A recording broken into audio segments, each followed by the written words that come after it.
மானை போல் மானம் என்றாய், நடையில் மதையானை நீ என்றாய்.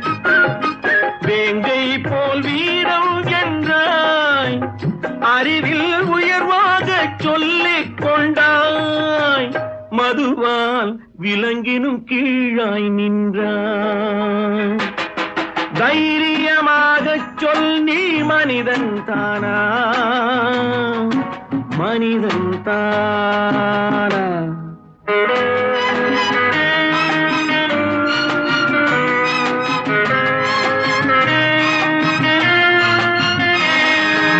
அலையாடும் கடலை கண்டாய், குடித்து பழகாமல் ஆடக் கண்டாய். மலராடும் கொடியை கண்டாய், மதுவை பருகா